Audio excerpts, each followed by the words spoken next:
In the merry world of celebrity endorsements and high-profile documentaries, one would expect a gold-plated opportunity to promote a beloved sport like polo to be met with a carefully orchestrated approach. But when Nacho Figueres sat down for an interview to discuss the upcoming Netflix documentary on polo, he chose a completely different path, one that has left the streaming giant executives pulling their hair out in disbelief. But it all began innocently enough.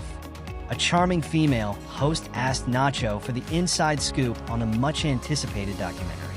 All he had to do was flash that heart-melting smile and share polished insights to help spark viewer interest. But in a shocking turn of events, Nacho decided to go rogue. Instead of sticking to the script, he launched into a convoluted rant, talking about BS and how he relishes the spotlight, whether it's positive or negative. "There's no such thing as bad press," he declared, a statement guaranteed to send Netflix sponsors into a panic. Yet imagine the horror of the Netflix team when their polo poster boy effectively undermined the entire project before it even aired. This was supposed to be a golden opportunity, a chance to draw attention to a sport desperate for wider recognition, not a dumpster fire of a PR disaster. Nacho's casual dismissal of the documentary's significance not only jeopardized the show's credibility, but also raised eyebrows about his understanding of its potential impact.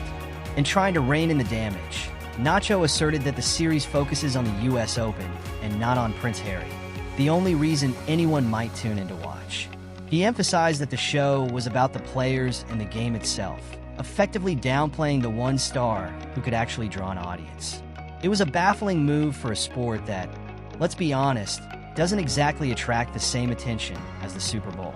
But just as Hurricane Idalia wreaked havoc in the South, destroying homes and lives, here was Nacho, gleefully discussing a group of wealthy athletes hitting balls on horseback. Who could relate to that? While he rambled on about the ins and outs of polo, the relevance of the sport felt increasingly distant, a luxury that didn't resonate with viewers facing real-life struggles. According to insiders, Netflix was already frustrated with how the show was shaping up, and Nacho's ill-timed interview may have sealed its fate. Rumor has it that the documentary leans heavily on his adventures and connections rather than capturing Harry's star power, the very reason Netflix signed on in the first place. Who wants to watch Nacho meander through matches and interviews when viewers were actually craving royal intrigue? But the reality is that audiences were likely hoping for a glimpse of the royal drama intertwined with polo culture. But instead, it appears they're getting a behind-the-scenes look at a sport many don't even follow, all led by a figure whose storytelling leaves much to be desired. With various expectations tossed out the window, Netflix is likely left wondering where it all went wrong. Also hoping for a sprinkle of royal magic, they instead got a meandering narrative with zero excitement. As the deal with Harry draws to a close, the pressure mounts for a triumphant hit. But the current project is shaping up to be a monumental flop.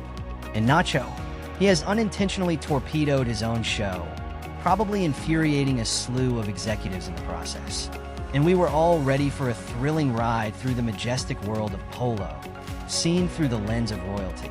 Yet here we are, looking at a missed opportunity, a cringeworthy interview, and a documentary that may never live up to its grand expectations. Nacho Figueres had a chance to shine, but instead, he stumbled into a PR nightmare, as the hope of a captivating sports series turned into a cautionary tale.